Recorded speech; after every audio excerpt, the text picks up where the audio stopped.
antes da gente ler, vamos orar mais uma vez. Coloca a mão no teu coração e fala comigo assim: Senhor Jesus, fala comigo nessa noite, e que eu possa ouvir a tua voz, em nome de Jesus, amém e amém. Posso ouvir um amém? Olha o que o apóstolo, bom, alguns acreditam que é o apóstolo Paulo, né? Eu também acredito que é o apóstolo Paulo que escreveu Hebreus. A gente fala assim porque todas as cartas da Bíblia, todos os livros da Bíblia têm uma assinatura, né? Paulo escrevendo para fulano, sempre tem alguém que lá, mas o Hebreus não tem nome de ninguém. Quem é que escreveu o Hebreus?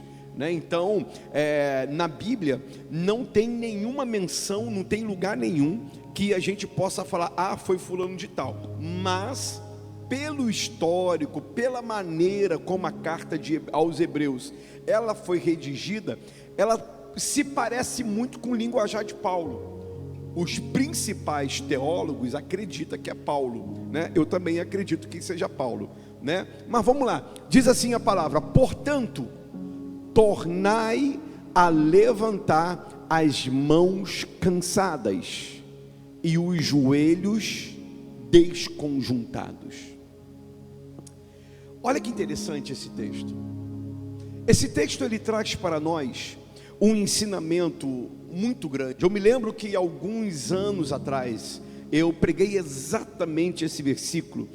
Em algum lugar aí do YouTube tem uma mensagem que eu prego exatamente este versículo aqui, Hebreus 12, 12. O versículo, ele traz uma orientação. E pelo jeito, a orientação, me permita falar o apóstolo Paulo, tá? Eu vou falar o apóstolo Paulo, se caso não seja ele que escreveu, isso não vai ter tanto problema não. Me permita falar isso. Então Paulo, ele orienta, provavelmente quando ele escreve essa carta, ele está diante de um povo, ele está diante de algumas pessoas que não estão passando por alguns momentos bons na sua vida. Então, ele está diante de um cenário que não é bom, um cenário que não é legal, tanto que ele começa falando o seguinte: tornai a levantar as mãos, o quê? Cansadas. Volte a levantar a tua mão, volte a levantar a tua mão. E ele cita, isso é tão importante, ele fala: volte a levantar a tua mão cansada. Ou seja, o autor de Hebreus, ele é tão direto, ele fala de uma maneira tão sucinta, ele está falando que essa pessoa aqui, ou esse povo que está aqui, eles estavam com as mãos cansadas.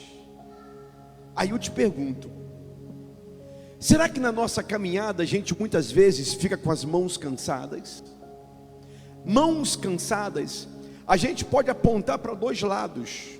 É claro, tem outros, mas eu quero apontar para dois lados o que produz mãos cansadas. O primeiro lado é o lado material. Às vezes a gente trabalha e parece que a gente não vê resultado. Às vezes a gente se envolve tanto com as coisas dessa vida, a gente luta, a gente trabalha, e com as nossas mãos a gente faz coisas, a gente elabora, a nossa cabeça pensa e a nossa mão executa. Mas às vezes na nossa caminhada as nossas mãos cansam. Parece que tudo aquilo que a gente está fazendo não vai dar em nada. Parece que todo o nosso esforço com a nossa mão não vai dar em nada. Parece que quanto mais a gente trabalha, não sei, parece que as coisas não acontecem. E Paulo, ele dá o autor de Hebreus, ele fala: olha, volta a levantar a tua mão está cansada, volta a levantar a tua mão. E eu falei aqui no âmbito material, mas vamos agora pular para o âmbito espiritual. O que pode ser levantar as mãos cansadas? Vamos lembrar de oração, vamos lembrar de intercessão. Quantas vezes nós oramos, quantas vezes nós intercedemos e a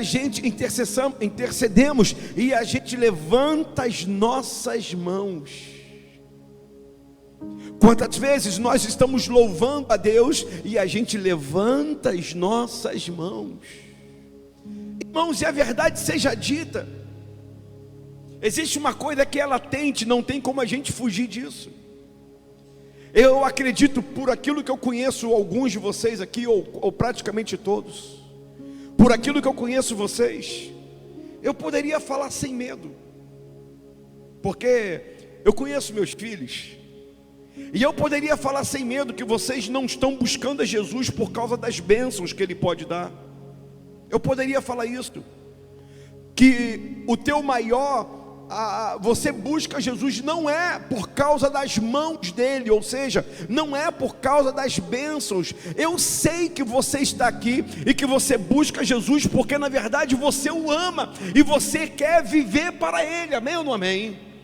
Mas eu não posso negar, e nem você pode negar, nós precisamos abrir a nossa boca, profetizar, louvar, adorar ao Senhor, e a gente levanta as nossas mãos, e eu falo para você, quantas vezes na sua casa você levantou as suas mãos, e você orou, e você profetizou, e você declarou sobre o teu marido, sobre o teu filho, sobre a tua filha, você estava ali orando, guerreando, com as suas mãos levantadas, e o tempo passou uma semana, passou um mês, passou um ano, e as tuas mãos continuam ali levantadas, você continua orando, você continua acreditando, e talvez já tem 2 anos, 3 anos que você está orando, profetizando com as suas mãos levantadas, mas você é humano, tem uma hora que a mão cansa, e sem a gente perceber a nossa mão ela vai baixando, e de repente bate uma dúvida no nosso coração, na nossa mente, e a gente pensa assim, puxa, eu já estou com a minha mão levantada há tanto tempo que eu estou orando, há tanto tempo que eu estou buscando, há tanto tempo que eu tenho declarado, há tanto tempo, quanto tempo que eu tenho orado, quanto tempo que eu tenho estendido as minhas mãos, quanto tempo que durante o meu louvor a Deus, não importa se é na igreja ou se é no meu quarto, eu levanto a minha mão e eu louvo, eu adoro, mas eu estou cansado, eu estou cansado. A gente passa por isso, a gente passa por isso. Quem aqui nunca orou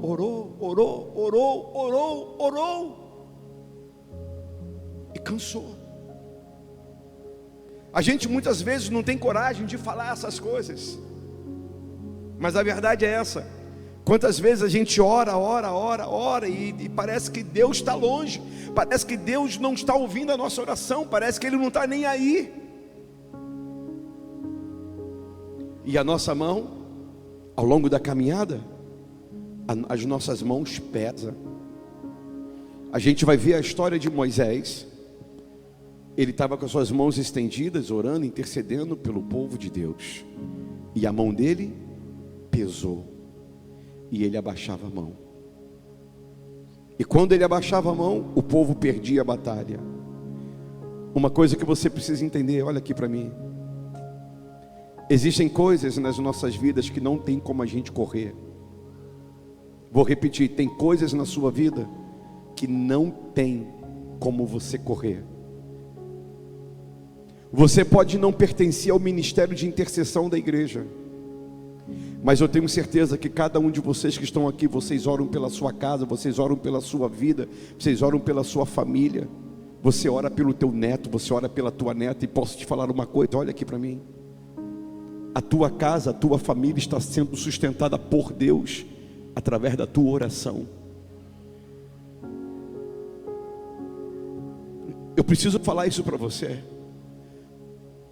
O ouvido de Deus, ele não está tampado, ele está ouvindo a tua oração. Ei, eu preciso falar isso para você. Deus está ouvindo a tua oração.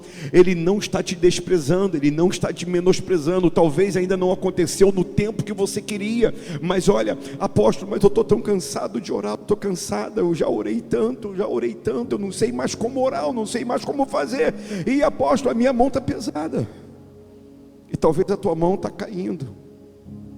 Aí o escritor de Hebreus, ele fala, volte a levantar a tua mão cansada, Sabe o que ele está falando? Volte a crer, volte a acreditar, volte a orar, volte a buscar, volte a louvar. Se a tua mão abaixou, é hora de você levantar a tua mão, é hora de você continuar louvando, é hora de você continuar orando, é hora de você continuar crendo, é hora de você continuar acreditando.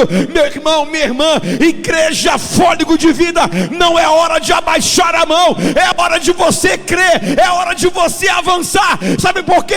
Você está mais perto do teu milagre, da bênção, do que quando você começou antes.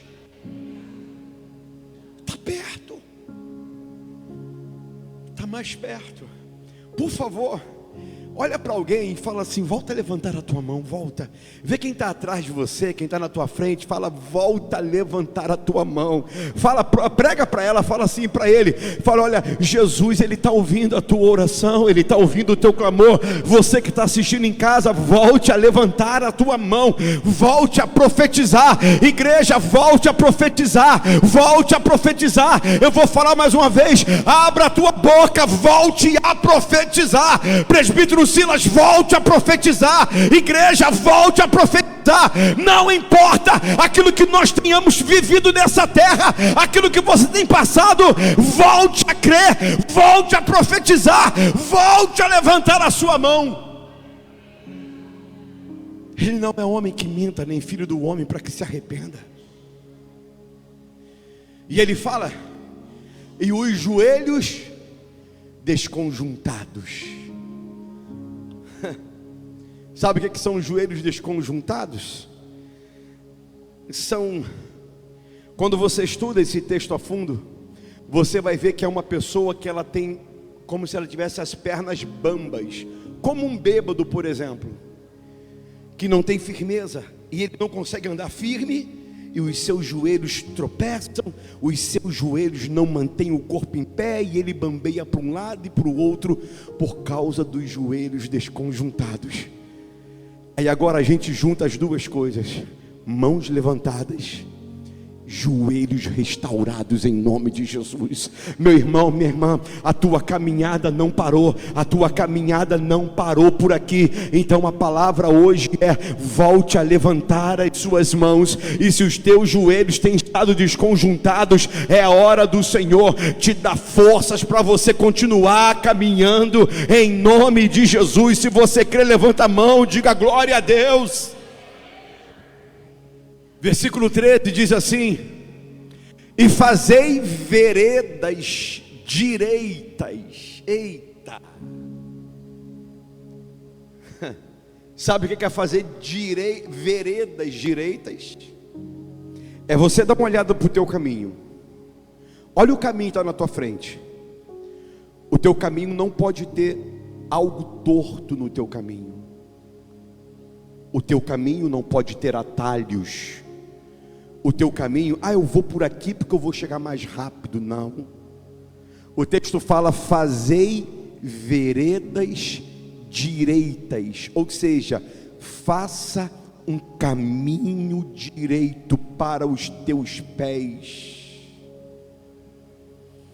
Ou seja, por onde você passar, escuta isso, por onde você passar, eu quero declarar isso sobre a tua vida: por onde você passar, você vai endireitar o caminho para aquele que vem atrás de você, aquele que vem seguindo o teu exemplo. Ele vai passar por um bom caminho, que você já arrumou esse caminho em nome de Jesus.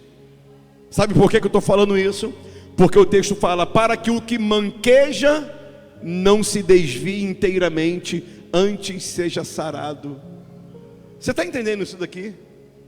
O texto está falando, Fabiana, ele está falando que é para você, para eu, para cada um de nós, endireitar, Michele, o nosso caminho. Porque quem vier atrás, quem passar pelo caminho que eu já passei, que você já passou, se essa pessoa estiver manquejando, ela será curada em nome de Jesus, ela será restaurada no nome de Jesus. É por isso que o escritor de Hebreus, ele fala: volta a levantar a tua mão. Sabe por quê? A tua caminhada não parou, a tua caminhada não vai ficar por aqui. Se os teus joelhos estão desconjuntados, é hora de você pegar força no Senhor e você preparar as veredas direitas para os seus pés. Sabe por quê?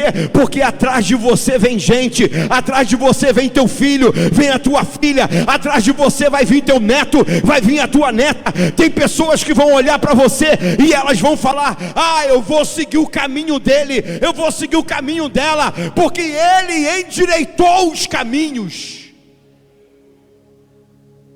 E a Bíblia fala que essas pessoas serão o quê?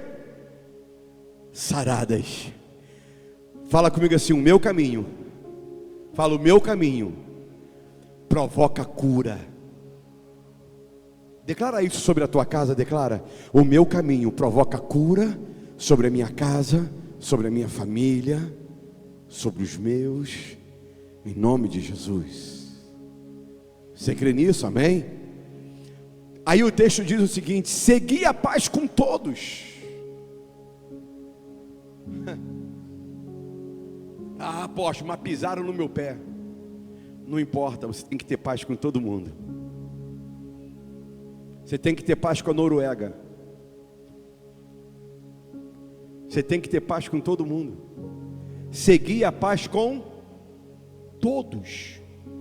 Seguir a paz com todos não é seguir a paz somente com os teus conhecidos. Não é seguir a paz somente com os teus amigos. É com todos. É até com aquela pessoa que te critica, aponta o dedo para você. Tenha paz com essas pessoas. Seguir a paz com todos. Aí o escritor, ele fala aqui uma coisa importante: e a santificação, sem a qual? Sem a santificação, ninguém verá o Senhor. Caramba. Sem santificação, ninguém vai ver o Senhor. E agora? Você entende que a gente não pode andar com a nossa vida de qualquer maneira? A gente não pode andar de qualquer jeito? Seguir a paz com todos. Sabe aquele vizinho chato que você tem? Você tem algum lá? Eu tenho alguns. Tem que ter paz com eles. Sabe o patrão, a patroa que enche a paciência? Tem que ter paz. Ah, mas ele me provoca. Você tem que ter paz. Quem tem que gerar paz é você. Quem tem que transbordar na paz é você. Seguir a paz com todos e a santificação, sem a qual ninguém. Gente, você consegue entender como que isso é sério? Sem santificação, Joel, não dá para ver Deus. Ah, apóstolo, mas o fulano, o ciclano, problema é dele. Cada um vai dar conta de si. No dia do juízo final, quando eu morrer, quando você morrer, e que a gente chegar diante de Deus, não adianta a gente falar: ah, Deus, sabe o que é? Eu saí da igreja por causa do irmão, do cigano, eu saí da igreja por causa do apóstolo. Aí Deus vai falar assim: e aí? Você seguiu a paz com todo mundo? Você se santificou? Porque sem santificação não tem como você me ver. Esse versículo, ele me acompanha, presbítero Sila, desde quando eu era criança. Minha mãe sempre me ensinou esse versículo. Na escola bíblica dominical, onde eu ia, sempre aprendi esse versículo. Isso está entranhado no meu sangue, Fabiana, esse texto. Segui a paz com todos e a santificação, sem a qual ninguém verá o Senhor. Versículo 15 diz assim: tende cuidado de que ninguém se prive da graça de Deus, e de que nenhuma raiz de amargura brotando, olha só, aqui tem tantos ensinamentos aqui. Primeiro, ninguém se prive da graça de Deus. O que é isso, apóstolo, que eu não entendi? Ou seja, antigamente as pessoas viviam na lei, lembra disso? Hoje a gente vive na graça. O que é a graça? Graça é um favor imerecido. Ninguém merece nada de Deus. Então, se eu posso louvar, se eu posso adorar, eu vou fazer isso. A graça de Deus me perdoa. A graça de Deus, ela já perdoou os meus pecados, os seus pecados, passado, presente, futuro. Até os pecados que você vai pecar, você já está perdoado. E então, o escritor ele diz: olha, viva a graça de Deus, em outras palavras. Não deixe de viver a graça na sua vida. Mas tem um detalhe. Olha o que ele fala aqui, olha. E de que nenhuma raiz de amargura. Já viu quando entra uma amargura no nosso coração? A amargura, ela entra por vários caminhos. Por exemplo, alguém te fere, alguém fala mal de você, seja o que for, você escuta, você sabe, você fica triste. A primeira coisa que vem é uma tristeza no teu coração. E se você não tirar essa tristeza logo, ela vai gerar uma amargura. A palavra amargura, ela tem origem em águas amargas.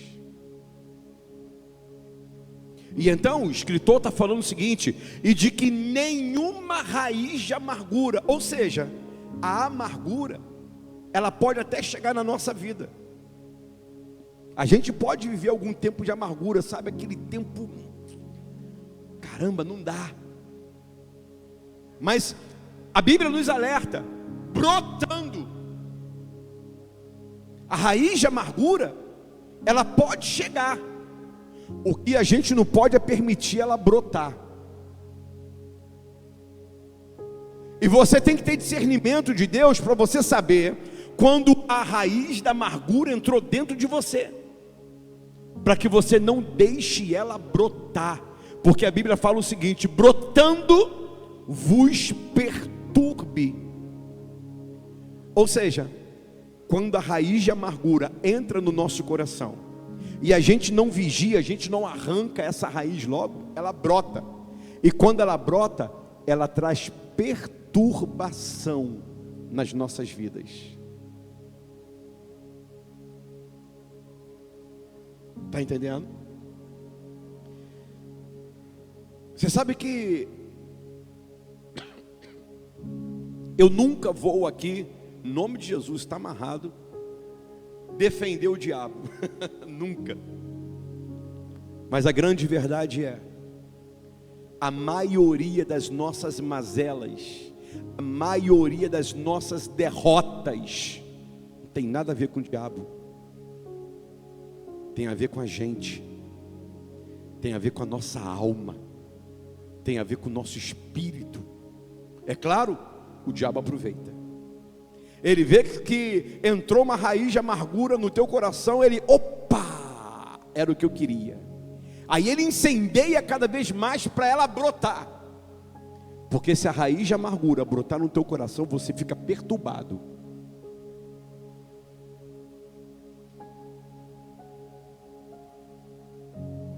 Hoje pela manhã, eu fui socorrer uma pessoa. Comentei aqui de manhã. Pessoas que eu conheço há anos, congregamos juntos, Fabiana, há anos. O rapaz era meu amigo de infância, a gente brincava muito na igreja quando a gente era criança. Meu amigo de igreja, Meu amigo, de acabar o culto de ceia, eu e ele correr e comer a ceia sozinho, todinha. No final do culto, eu fiz muito isso. E eu estava olhando para ele hoje, e a própria esposa falou comigo assim: ah, Rica, chorando, a minha vida parou, a minha vida está estagnada há anos. Crentes servem a Jesus, e eu olhei ao redor, olhei tudo, e eu falei hoje lá em casa, falei com a Simone, falei com o Nicolas, Joel, eu falei assim: a gente pode não ter aquilo que a gente sonhou financeiramente, mas a gente tem que agradecer muito a Deus pela família que a gente tem. A gente pode não ter um monte de coisa, mas eu tenho uma família. Hoje eu estava vindo para a igreja aqui, eu estava com o Nicolas dentro do carro, 6 horas, eu falei para ele assim: hoje na hora do almoço eu fiz um discipulado com o Nicolas, fiquei conversando com ele várias coisas sobre a Bíblia, falando, ensinando. Aprendeu, Niquinho? Não, fala um amém aí, pô. E hoje vindo para cá, Fabiana, eu falei com o Nicolas assim, dentro do carro, falei: Nicolas, eu agradeço muito a Deus pela tua vida, porque, cara, tu é um filho muito bom, tu é um filho tranquilo, tu é um cara que ama as pessoas, você é diferente, eu louvo muito a Deus pela tua vida. E eu falei para ele: nunca perca essa essência na tua vida, nunca perca isso, sempre seja um Niquim, esse menino que você é, porque quando a raiz de amargura brota no nosso coração, irmãos, e ela brota, a nossa vida entra numa perturbação. E esse casal de hoje de manhã, Fabi, rapaz, 2 minutinhos que eles falaram, eu falei: Jesus, misericórdia, Jesus. Uma família completamente desestruturada, completamente perturbada. Não é perturbada de loucos, não. É que as coisas não vai, está tudo amarrado, está tudo preso, nada acontece, nada flui, a vida, desculpa a expressão, parece que é uma desgraça.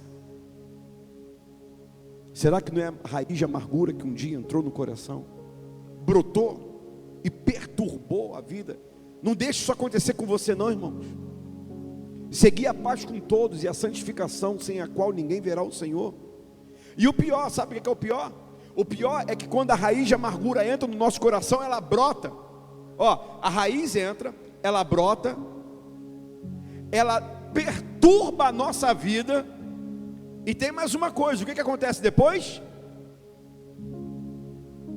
Ela contamina muita gente. Tem gente que está perturbada e perturba os outros também. Já viu quando você está vivendo bem, você está na paz do Senhor, glorificando, você se encontra com um amargurado, o clima pesa. Já percebeu isso? Pesa. Caramba, negócio estranho. É porque a pessoa perturbada, ela perturba outro. Aí ó, tá aí ó, contamina a muitos. Você já entrou numa casa? Rapaz, negócio pesado, negócio estranho. Já entrou? Já entrou, Joel, numa casa assim? Rapaz, não, às vezes dá até como diz o outro, até um arrupio. A gente entra, rapaz, que negócio estranho. Já viu que tem até o pessoal fala assim: rapaz, até a planta morreu. Oh, e é verdade. O ambiente mata até a planta.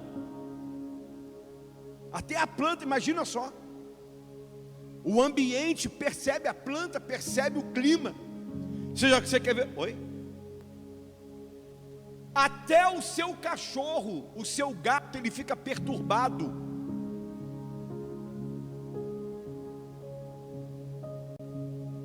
Pensa num cachorro calmo, tranquilo, é o Bolt. Assim nós somos. Ele é de boa, eu acho que ele vai até para o céu. Culto de virada, ele nunca faltou aqui na igreja, tu sabe disso. Todo culto de virada ele está aqui.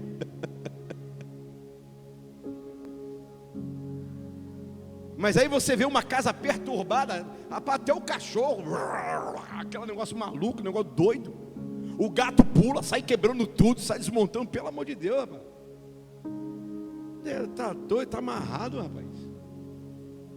Agora é tão bom quando você entra numa casa, você fala assim, ó. Quer ver um lugar? Casa da minha sogra. Rapaz, chega na casa da minha sogra. Ontem a gente foi lá. Não tem como não olhar para o quarto, né? Do coroa.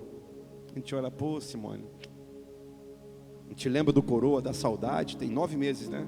Lembra da saudade. Mas pensa num lugar agradável. Você já foi na casa da minha sogra? Vai lá um dia, eu te convido. Mas um por um, né, tadinha? Você vai ver o que é tratamento. Pensa numa pessoa simples. A minha sogra é uma pessoa que, se você der uma agulha para ela, Bruno, ela vai guardar para sempre aquela agulha ali. E ela vai saber contar a história daquela agulha quando você vê. E detalhe, a mulher, né, ela vai contar detalhe por detalhe. A hora que você chegou, a hora que você apertou a campainha, ela vai contar tudo. Ele é assim. Mas pensa num lugar de paz. Às vezes a gente está com aquelas viroses, aqueles negócios doidos. A gente fala logo assim: Dona Nilza, faz uma sopinha para a gente aí. Ela faz uma sopinha, meu irmão, é bater e valer. Eu não sei o que ela bota naquela sopa, que a gente sai, parece que curada aquela sopa. Às vezes ela não botou nada, mas é que é o ambiente de paz, cura a nossa vida. Mas um ambiente perturbado perturba a nossa vida. É complicado esse negócio aí. Amém ou não amém? Aí, olha o que diz o texto. Vamos seguir, Nicolas. E ninguém seja fornicador ou profano, como Esaú, que por uma refeição vendeu o seu direito de progenitura. Vou passar aqui, tá? Vamos. Porque bem sabeis que, querendo ele ainda depois herdar a bênção, foi rejeitado, porque não achou lugar de arrependimento, ainda que com lágrimas o buscou. Deixa aí. Gente, isso aí é tão profundo. Esaú, ele vendeu o seu direito de primogenitura. E ele se arrependeu, mas ele não se arrependeu por arrependimento. Ele se arrependeu por interesse. Porque ele sabia o que significava aquilo dali, é diferente. Olha isso, gente. Querendo ele ainda depois herdar a bênção. Gente, isso aqui é tão sério. Ele queria depois herdar a bênção. Aí o texto fala que ele foi rejeitado, porque não achou lugar de arrependimento, ainda que com lágrimas o buscou. Mas como eu falei, ele não buscou verdadeiramente porque ele se arrependeu. Ele buscou porque ele sabe o quão errado ele fez. E aquilo ali tinha a ver com poder, com autoridade, com coisas que seriam dele. Às vezes eu penso, querendo ele ainda depois herdar a bênção, porque não achou lugar de arrependimento, ainda que com lágrimas o buscou. Eu me lembro, sabe de quê, Michele? Tudo tem um tempo determinado por Deus. A gente tem um texto na Bíblia que ele fala: e não endureçais os vossos corações. Se hoje, quando que é hoje, gente? É hoje. É agora. O pastor faz umas perguntas meio doidas, né? Quando que é hoje?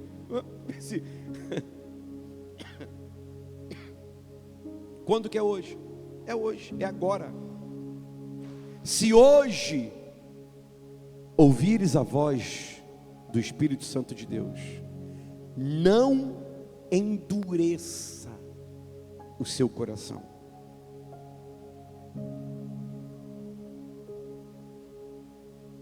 Tem um outro texto que fala que você, como é que fala? Me ajudem aí, você que é crente. O tempo da visitação. Lembra do versículo que fala do tempo da visitação? o Senhor veio, era o tempo da visitação e a gente rejeitou o tempo da visitação. Às vezes acontece isso com a gente. Às vezes o tempo do arrependimento não é amanhã, é hoje. O tempo da visitação, você não sabe se é amanhã, é hoje. Apóstolo, como é que eu provoco a visitação de Deus na minha vida, apóstolo? É simples. É só você se trancar no teu quarto, começar a orar, orar, orar, até Ele vir. Ora até Ele aparecer, porque na hora que Ele aparecer, a glória dEle se manifesta na tua vida. É dessa maneira, não é diferente disso. Está entendendo? Amém ou não amém? Aí o texto fala o seguinte, volta aqui onde estava Nicolas.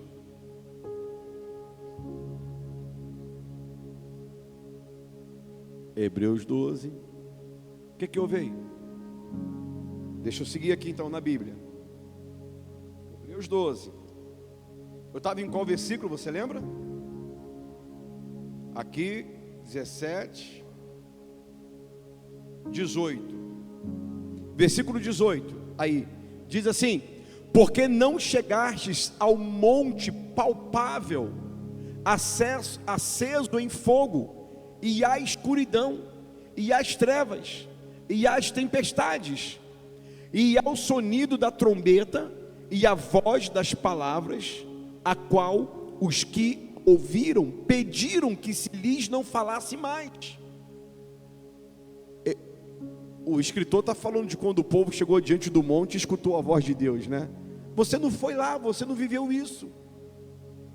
E quando ouvi, não fala mais. Lembra desse texto? Você que viu a novela da Record, você lembra, né? Lembra, né? Porque não podiam suportar o que se lhes mandava. Se até um animal tocar o monte, será apedrejado ou passado com um dardo.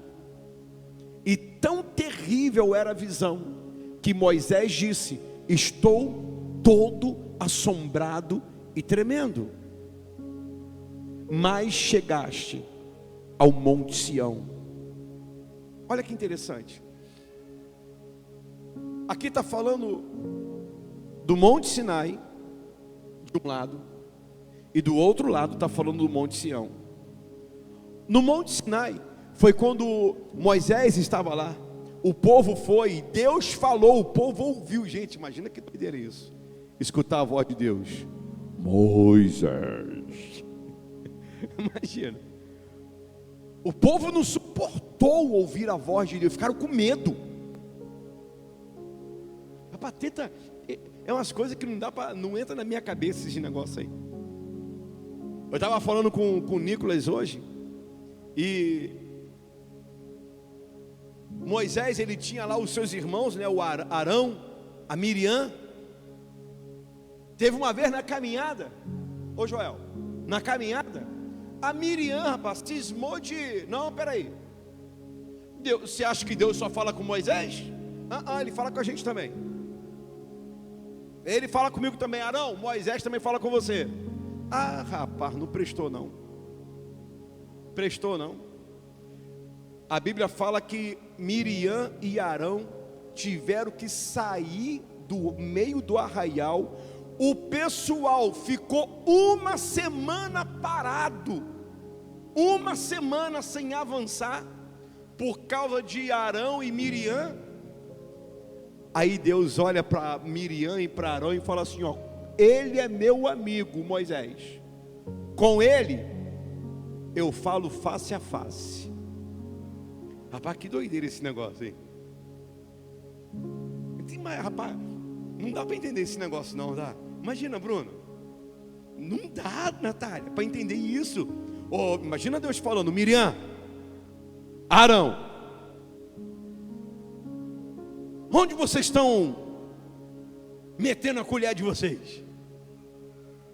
Eu não falo com vocês não, eu falo com Moisés. Joel, Deus falou assim: Moisés é meu amigo, eu falo com ele face a face. Rapaz, que isso, irmão? Que isso, rapaz? Rapaz, eu falo com ele face a face. Com você eu não falo não. Ele eu separei, ele eu escolhi para guiar meu povo. Eu falo face a face com ele. Até aconselhar Deus, Moisés aconselhou: ó Senhor, se eu fosse o Senhor, eu não matava esse povo não, hein? Vê se pode, rapaz. Um mero mortal dá conselho para o Todo-Poderoso. Ó Senhor, se eu fosse o Senhor não sabe onde é que você está se metendo. Rapaz, que doideira é essa, rapaz? Que viagem louca é essa? Rapaz, que doideira esse negócio. Aí, o povo lá no Monte Sinai, Deus começou a falar. Que privilégio ouvir a voz de Deus. Mas o povo, não fala mais. A gente não suporta ouvir a tua voz. E Moisés passou quanto tempo no monte? 3 meses. Aí eu falei isso com o Niquinho hoje. Aí o Niquinho falou assim: ué pai, mas ele comeu, bebeu o quê? Aí o Niquinho falou assim: rapaz, esse negócio está mal contado. Não, está mal contado não, é isso mesmo. É isso mesmo. E então, vamos seguir aqui, Nicolas. Não, volta o versículo antes, o versículo 22. Mas chegastes ao monte Sião, a cidade do Deus vivo, a Jerusalém celestial, e aos muitos milhares de anjos. Olha isso aqui, irmãos. Olha, tenta entender a diferença. Olha isso aqui. De um lado, o monte Sinai, aonde o povo teve medo da voz de Deus. Mas agora, o autor de Hebreus, ele fala assim: gente, olha só, fica calmo. Vocês não estão diante do monte Sinai, aonde o povo ouviu a voz, viram trovões e temeram, ficaram com medo. Não, vocês estão agora diante do monte Sião. Aonde vocês estão? Vocês chegaram na cidade do Deus vivo, a Jerusalém celestial, e aos muitos milhares de anjos. Versículo 23 diz assim a palavra de Deus: a universal assembleia e igreja dos primogênitos que estão inscritos nos céus, e a Deus, o juiz de todos, e aos espíritos dos justos aperfeiçoados. Ou seja, o nosso acesso, lembra que eu li lá em cima: ninguém se prive da graça de Deus. Eu li isso lá em cima, lembra? Sabe o que a graça de Deus libera para mim, libera para você? Irmã Núbia, Jaqueline, Elisa, Jorge, todo mundo que está aqui, sabe o que a graça de Deus libera para você? Volta o versículo 22. Libera para a gente o monte Sião, libera para a gente a cidade do Deus vivo. Amém ou não amém? Mesmo que você não entenda muito bem não, mas vai falando amém, porque isso aí é de Deus na tua vida, sabe? Libera, você tem acesso à cidade do Deus vivo, você tem acesso a Jerusalém celestial, você tem acesso aos muitos milhares de anjos. A Bíblia fala, Cremilda, aos seus anjos dará ordem a teu respeito. Nós temos acesso a muitos milhares de anjos. Senhor, envia um anjo aqui para me guardar, para me proteger. Senhor, envia um anjo aqui para acompanhar meu filho para o trabalho. É assim que você tem que orar. Senhor, torna meu filho invisível a Satanás, torna minha filha invisível, dê ordem aos seus anjos. O meu marido está indo trabalhar, guarda o meu marido. É assim que você tem que orar. Envia um anjo agora para guardar, para proteger. É isso, irmãos. A que mais que você tem acesso? Versículo 23. Você tem acesso ao que? Versículo 23. A universal assembleia. Não tem nada a ver com a igreja Assembleia de Deus, tá? E nem com a igreja universal.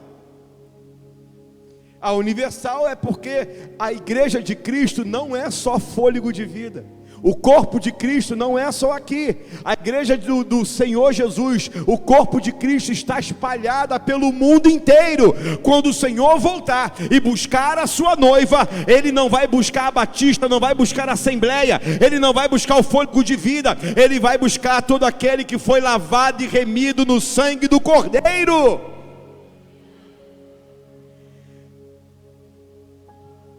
a igreja dos primogênitos.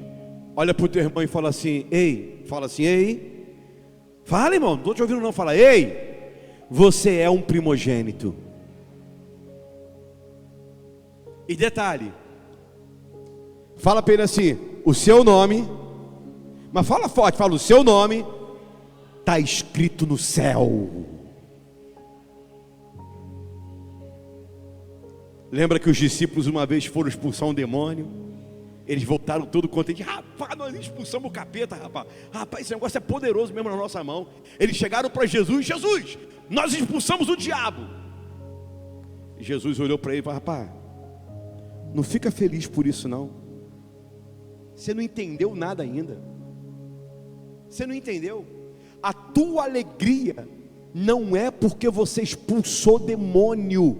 A tua alegria tem que ser porque o teu nome está escrito no livro da vida. Apóstolo, o que significa o meu nome escrito no livro da vida? Eu vou te falar. Quer que eu te fale? Amém ou não amém? Significa, sabe o quê? Que se você morrer agora, você vai direto para o céu. Você não vai para o inferno. A tua eternidade não é no inferno. O teu nome está escrito no livro da vida, em nome de Jesus, amém ou não amém?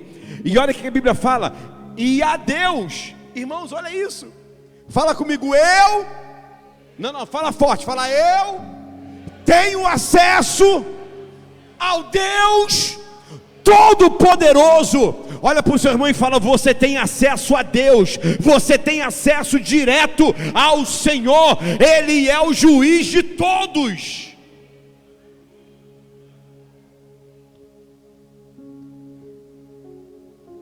Versículo 24 tem aí? E a Jesus, fala comigo assim, fala, eu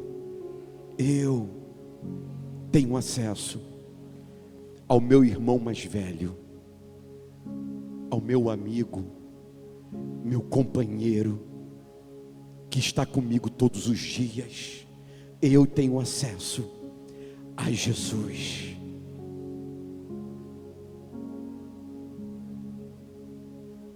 Você tem acesso a Jesus. Você tem acesso a Jesus, o teu irmão mais velho. Ei, você tem acesso a Jesus. Você tem acesso a Jesus. Olha, a hora que a raiz de amargura brotar no teu coração, fala assim: Jesus, vem cá, me ajuda aqui, Jesus. Você tem acesso a Ele. Na hora que alguma coisa der errado na tua casa, na tua família, chama Jesus. Você tem acesso a Ele. Você tem acesso a Jesus, o mediador de uma nova aliança, e ao sangue da aspersão, que fala melhor do que Abel. Você tem acesso a Jesus. Eu tenho acesso a Jesus. Nós temos acesso a Jesus.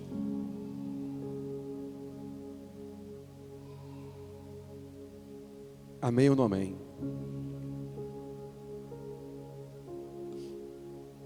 A pergunta que eu te faço é: o que é que você vai fazer com todas essas informações a partir de hoje? Primeira coisa que eu te falo, Nicolas, coloca essa mensagem lá no YouTube, escuta essa mensagem de novo em casa, ou hoje, ou amanhã, não importa, escuta novamente, escuta de novo, pega uma caneta, pega um papel, anota, porque essa mensagem que eu estou passando para você hoje, não é arroz com feijão não. Não são princípios elementares da doutrina de Cristo não. Isso daqui é comida forte. Isso aqui é comida forte. Se você entender isso daqui, leia, chega em casa, abra a tua Bíblia, leia Hebreus 12 de novo, a partir do versículo 12, leia de novo. Isso daqui é comida forte. Se você ler e se você entender o que está escrito aqui, irmão, coisas tremendas acontecerão na tua vida. Você vai ver. Você vai ver.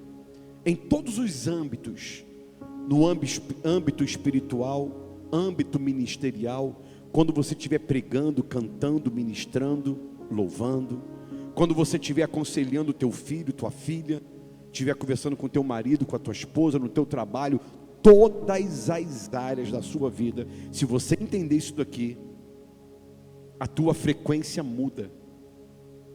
Porque talvez você está numa frequência muito baixa, você tem que aumentar a tua frequência.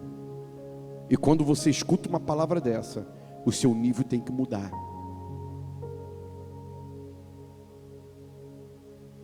Escuta de novo essa palavra, coloca lá no YouTube novamente, escuta com atenção, pega a caneta, papel, escreve, dá pausa. Ah, isso daqui. Ah, isso daqui também, anota. Eu fiz isso inúmeras vezes na minha vida, eu já te falei isso. Eu tinha um caderno que todas as mensagens, play, pausa, play, eu anotava tudo, até uma vírgula que o pastor falava, eu anotava, sem brincadeira. Eu aprendi muito Bíblia dessa maneira, eu anotava, eu escrevia tudo. Eu quando prego aqui, eu tenho que guardar minha cabeça, porque a minha cabeça viaja na Bíblia, eu vou num monte de versículo, para lá e para cá, porque vai soltando tudo assim na minha cabeça, porque eu sei, porque eu aprendi, porque eu estudei. Eu vivo isso daqui o tempo todo na minha vida. Então, em nome de Jesus, irmãos, a gente precisa viver algo diferente na nossa vida, amém? E quando eu falo algo diferente, eu estou falando primeiramente na nossa vida espiritual com Deus, no teu chamado, naquilo que Deus tem com você, naquilo que Deus te preparou, te chamou. Ele te chamou para fazer o que aqui nessa igreja? O teu ministério tem que mudar o nível do teu ministério. Você tem que se posicionar no mundo espiritual e saber que você tem acesso ao Deus Todo-Poderoso. Você tem acesso ao teu irmão mais velho, Jesus. Você tem acesso a Ele. Amém? E se você colocar isso em prática, você vai ver como que o Senhor vai mudar completamente a tua história, em nome de Jesus. Posso ouvir um amém? Amém, amém, amém. Vamos ficar de pé, em nome de Jesus. Vamos louvar ao Senhor, vamos.